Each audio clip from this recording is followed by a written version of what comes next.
Olá, boa noite, meus irmãos, meus amigos, que a graça e a paz do nosso Senhor Jesus Cristo esteja sobre a vida de cada um de vocês.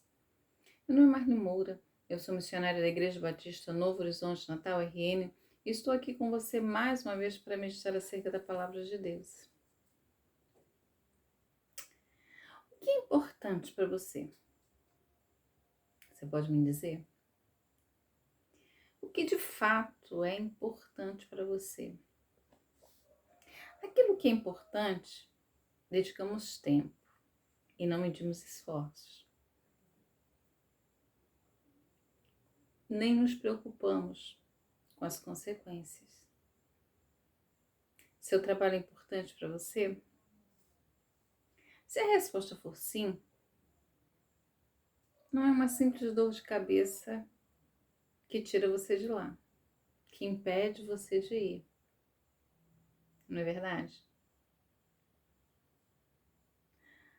Você deixaria de ir aí ao trabalho porque o patrão falou aí asperamente com você, te olhou atravessado? Deixaria? Você deixaria de ir trabalhar porque ninguém se lembrou do seu aniversário? Não deixaria, não é? As coisas que reportamos, né, por importantes, mesmo quando as coisas são ruins, difíceis, nós não desistimos não, nós prosseguimos. E eu tenho me perguntado esses dias, por quê que desistimos muitas vezes da caminhada com o Senhor. Eu tenho me perguntado porque muitas vezes, né, nos encontramos tão descompromissados, com tantas desculpas esfarrapadas.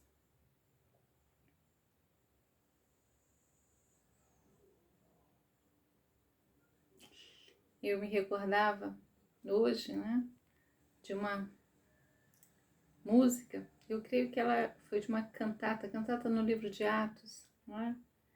É uma música que foi feita aí por Guilherme Kerr e Jorge Eder.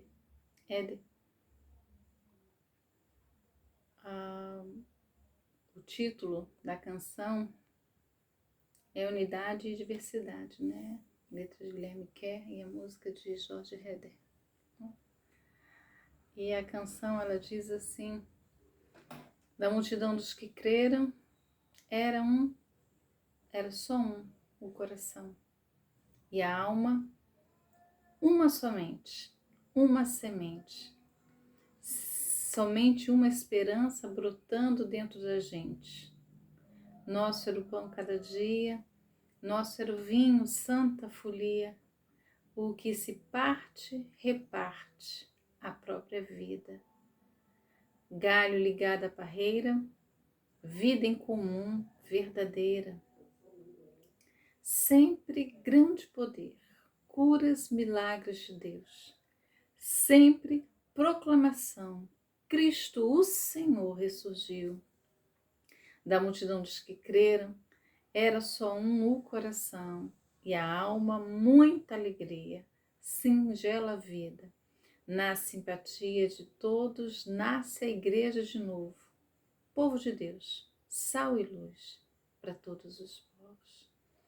Quando eu penso aí nos cristãos, né, da igreja que começa, né, da igreja primitiva, era uma igreja que sabia o que estava fazendo,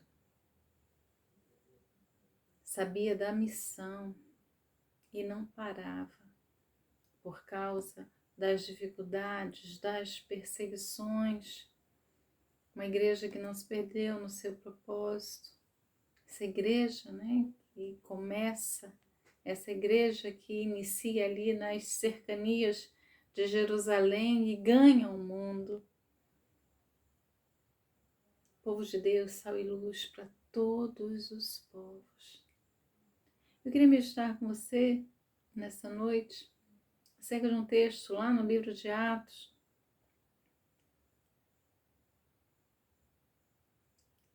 onde os discípulos, os apóstolos do Senhor, apesar da perseguição,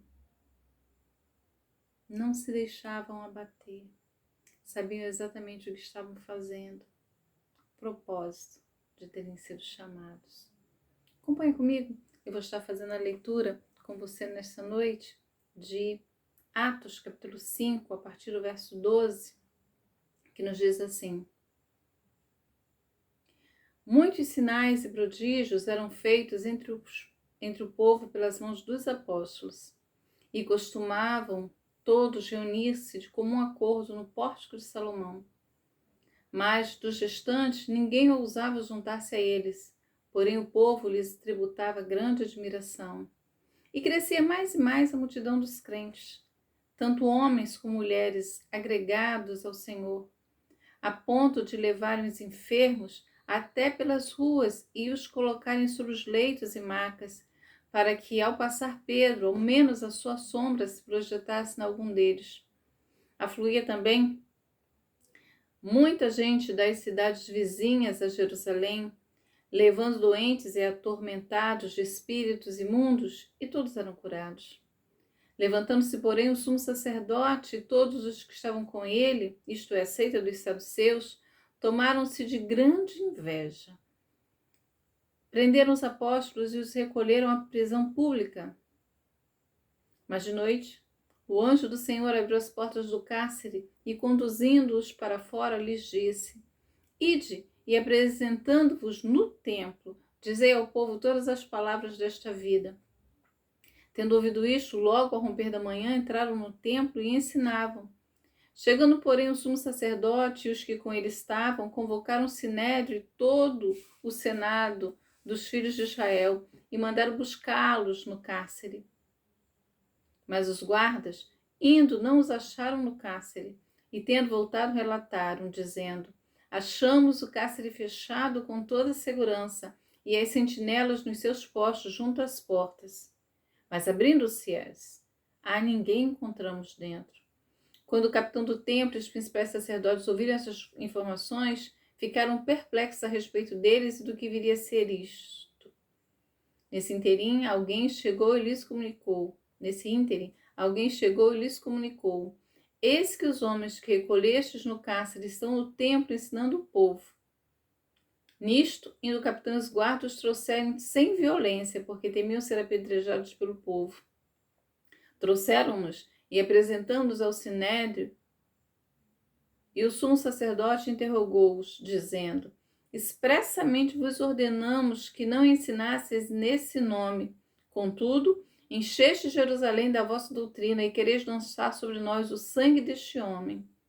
Então Pedro e os demais apóstolos afirmaram: antes importa obedecer a Deus do que aos homens. O Deus de nossos pais ressuscitou a Jesus, a quem vós matastes, pendurando-o no madeiro. Deus, porém, com a sua destra, exaltou a príncipe e a salvador, a fim de conceder a Israel o arrependimento e a remissão dos pecados. Ora, nós somos testemunhas destes fatos, e bem assim o Espírito Santo, que Deus outorgou aos que lhe obedecem. Eles, porém, ouvindo, se enfureceram e queriam matá-los. Mas levantando-se no sinédrio um fariseu chamado Gamaliel, mestre da lei, acatado por todo o povo, mandou retirar os homens por um pouco. E lhes disse: israelitas, atentai bem no que ides fazer a estes homens, porque antes destes dias se levantou Teudas, insinuando ser ele alguma coisa, o qual se agregaram cerca de 400 homens. Mas ele foi morto, e todos quantos lhe prestavam obediência se dispersaram e deram em nada. Depois disso, levantou-se Judas o Galileu, nos dias do recenseamento, e levou muitos consigo. Também este pereceu, e todos quantos lhe obedeciam foram dispersos. Agora vos digo: dai de mão a estes homens, deixai-os, porque se este conselho ou esta obra vem dos homens, perecerá. Mas se é de Deus, não podereis destruí-los, para que não sejais porventura achados lutando contra Deus, e concordaram com ele. Chamando os apóstolos, açoitaram-no e ordenaram-lhes que não falassem em nome de Jesus, e os soltaram. E eles, retiraram do sinédrio, regozijando-se por terem sido considerados dignos de sofrer afrontas por esse nome. E todos os dias no templo e de casa em casa não cessavam de ensinar e de pregar Jesus, o Cristo. Eu li até o final do capítulo, até o verso de número 42. Aí o texto a gente começa, se você olhar aí no início do capítulo 5, a gente tem aí a história ali de Ananias e Safira. E agora nós estamos aqui com a igreja crescente. E crescendo a igreja, crescia também a perseguição que era imposta a ela. A gente tem aqui o texto, verso 12, começa dizendo que muitos sinais eram feitos. Os apóstolos estavam ali e começavam a fazer milagres, a operar milagres. Eram ocorrências sobrenaturais. Algo que vinha, que provinha das mãos de Deus. Sinais acontecendo, a mensagem que eles pregavam, tornava-se evidente, que aquilo era algo que vinha de Deus. O Senhor estava ali a confirmar a sua palavra, pregada por esses homens, pelos apóstolos. Com o que aconteceu com Ananias e Safira, algumas pessoas ficaram lá receosas, temerosas por conta da disciplina, que ocorria ali na igreja.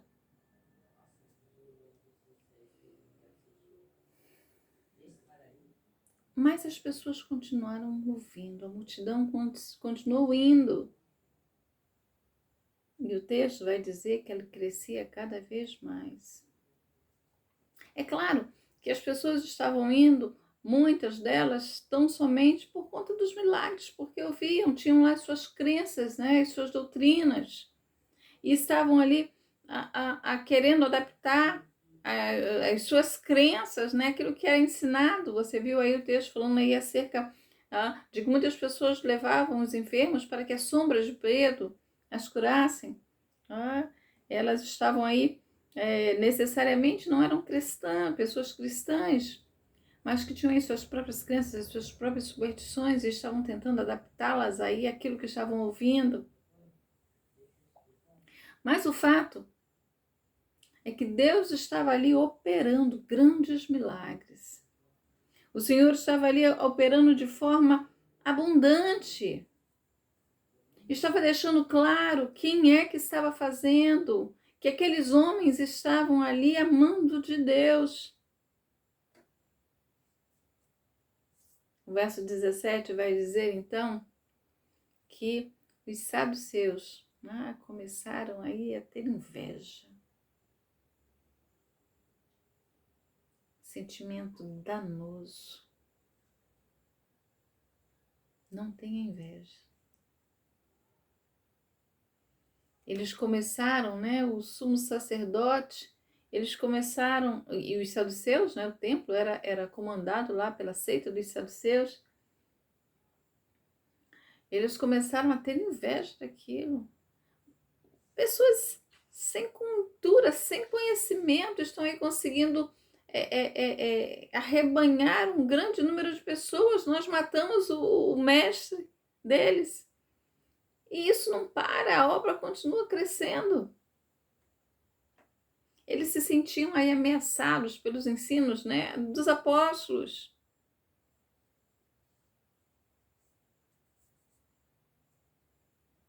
Já que eles estão caindo na graça do povo, esse número só aumenta, só cresce.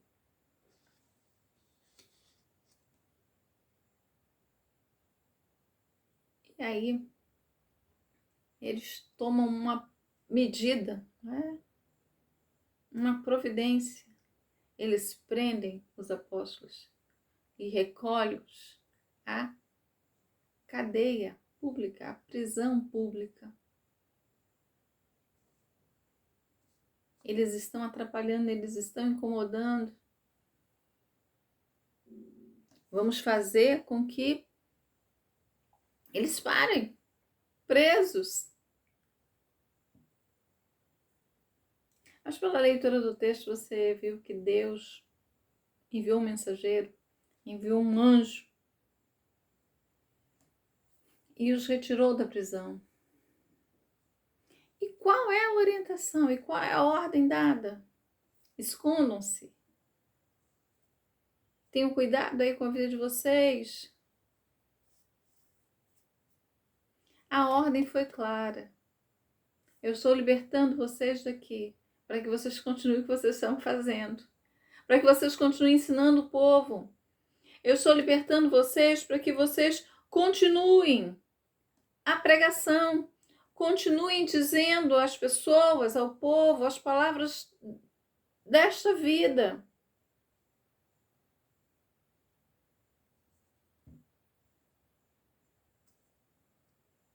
E eles voltam. E eles vão para o templo pregar. Eles estão aqui dizendo publicamente, com os seus atos, que estavam dispostos a viver ou morrer pela missão, pela verdade que eles proclamavam. E aí o conselho vai e se reúne para saber aí o que eles iriam fazer com aqueles homens. Enquanto eles estavam reunidos, pensando o que iriam fazer com os prisioneiros que haviam sido libertos, estavam lá no templo a pregar. Quando isso chega ao conhecimento deles, eles vão lá e conduzem os apóstolos novamente à presença deles, né? Os servidores vão lá e os conduzem sem violência, né? Com medo do povo. Com medo do povo.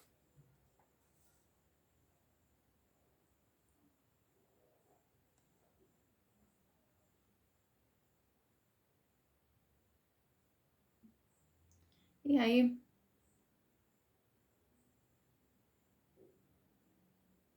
eles se apresentam diante do sumo sacerdote, eles se apresentam aí ao sinédrio, e o sumo sacerdote começa a interrogá-los.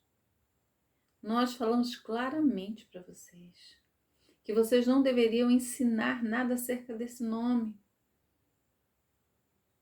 Mas vocês continuam fazendo isso. Vocês continuam aí enchendo Jerusalém com a doutrina de vocês e vocês querem lançar sobre as nossas vidas o sangue destes homens. Pedro e os demais apóstolos, eles vão dizer ao sumo sacerdote que antes importa obedecer a Deus do que aos homens. Você pode perceber que ele vai dar aí um relato do que Jesus fez, né? Do que Deus fez em Jesus quando ressuscita e o exalta. E ele vai dizer mais: e nós somos testemunhas deste fato.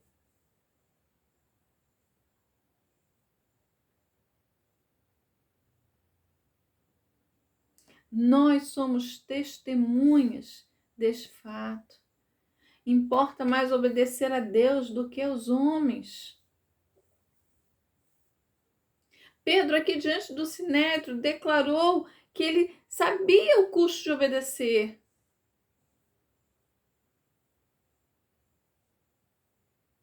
Pedro disse aqui diante do sinédrio que, a despeito da advertência que eles fizeram, eles estavam ali para servir a Deus e obedecê-lo, não importando as consequências dessa obediência, nem as circunstâncias pelas quais eles deveriam passar.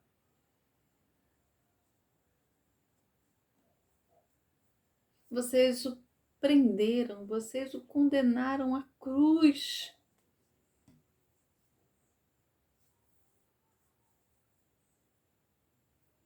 Mas Deus o exaltou. Esse Jesus que vocês penduraram na cruz, Deus o exaltou a príncipe e a salvador. É claro que quando Pedro diz isso, o Sinédrio, né, as pessoas que estão ali, né, basicamente da seita dos saduceus, entendem que ele estava fazendo referência à ressurreição, que os saduceus não criam na ressurreição. A pregação dos apóstolos eleva Jesus ressurreto, colocando em condição de igualdade a Deus, uma afronta para aqueles homens que estavam aí ouvindo. E quando ele diz isso, eles se enfurecem. E aí eles vão querer realmente matá-los. Eles se enfureceram e queriam matá-los. Mas deixa-me dizer para você uma coisa. Por mais que os homens se enfureçam, o propósito de Deus sempre prevalece. Muitos morreram no decorrer da história da igreja,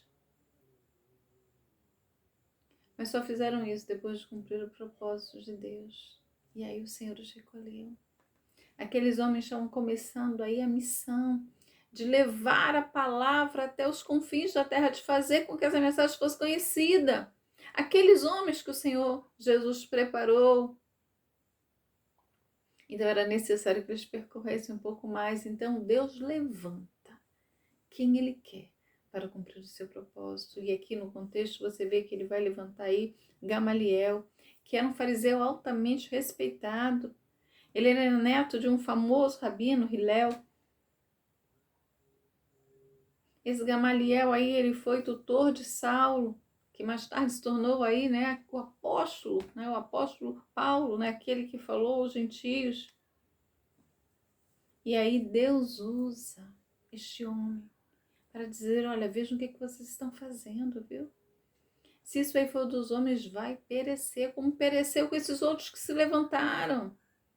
Mas se isto for de Deus, cuidado, porque vocês serão achados lutando contra Deus. E aí os discípulos levam uma outra surra, apanham um pouco mais, eles são açoitados, mas são colocados em liberdade. E quando isso ocorre, quando eles apanham, né, foram presos, foram libertos, foram presos novamente, apanharam outra vez, o que eles fazem? Eles param? Não. Diz o texto que eles vão lá todos os dias no templo e de casa em casa e não cessavam de ensinar e de pregar Jesus, o Cristo. Eles continuam aí a pregar. Eles se alegram e continuam a cumprir a missão para o qual eles foram chamados.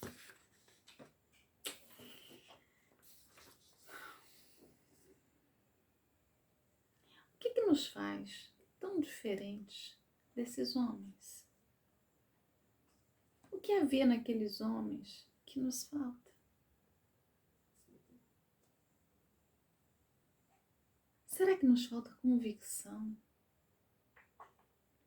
Será que nos falta convicção aí no chamado, convicção no propósito? Eles sabiam exatamente o que estavam fazendo aqui e por quê. Viviam para agradar a Deus, não a eles mesmos. Eles viviam para servir aos propósitos de Deus, não os seus próprios interesses. Era por isso que uma prisão, uma surra, não fazia com que eles parassem. Quando eu olho para as nossas vidas hoje, estamos parando. Estamos deixando de viver aquilo que Deus tem, aquilo que Deus quer que façamos. E por quê?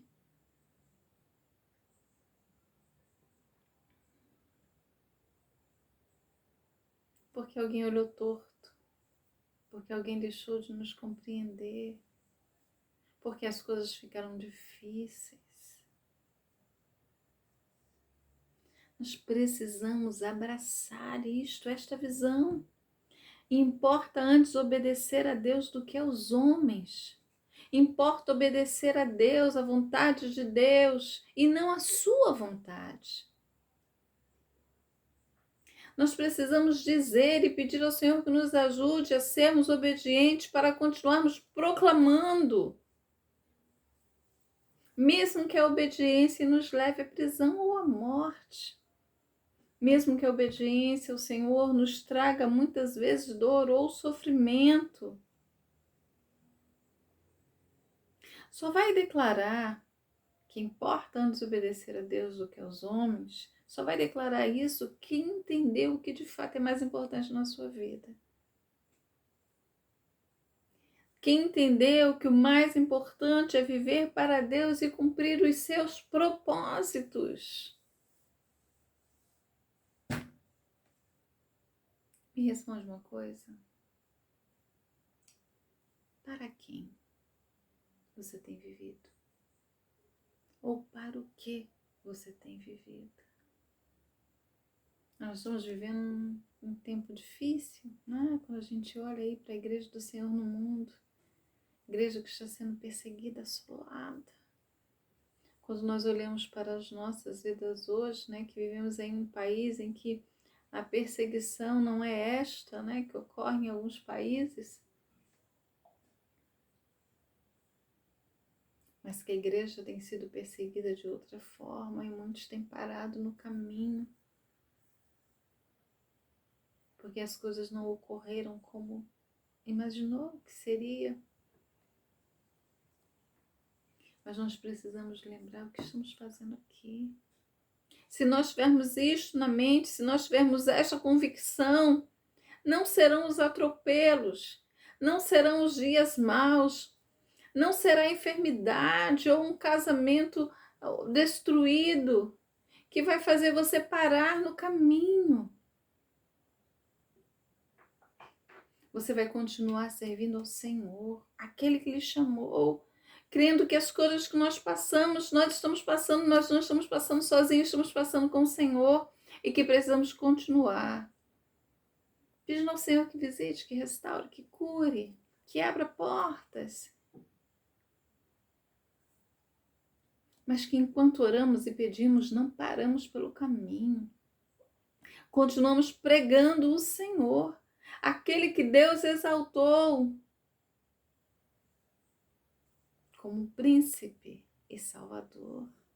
Aquele que morreu num madeiro por amor às nossas vidas, que ressuscitou, vivo está nos céus e que voltará. Nós continuamos dizendo para as pessoas que elas devem olhar para Jesus, entregar as suas vidas.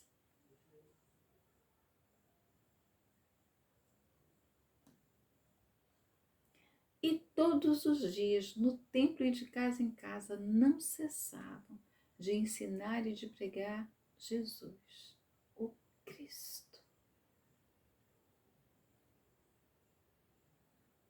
Que possamos viver dessa forma, entendendo que tem muitas coisas importantes nas nossas vidas, mas que há algo primordial, que há algo de suma importância, que é viver aqui em obediência a Deus e cumprindo os seus propósitos para este tempo. Não permita que nada pare você, impeça você de cumprir isso. Que de fato importe mais para você obedecer a Deus do que aos homens ou aos seus próprios interesses. E todos os dias, no templo e de casa em casa, não cessavam de ensinar e de pregar Jesus, o Cristo, a igreja do Senhor, que proclamava sempre grande poder, curas, milagres de Deus, sempre proclamação, Cristo, o Senhor, ressurgiu. Da multidão dos que creram, era só um o coração, e a alma, muita alegria, singela vida, na simpatia de todos, nasce a igreja de novo, povo de Deus, sal e luz para todos os povos. Que sejamos o sal e a luz que o Senhor deseja nesse tempo corrompido pelas trevas, pelo pecado. Que não esqueçamos a missão, que tenhamos esse propósito, proclamação, proclamar Cristo, o Senhor que ressurgiu.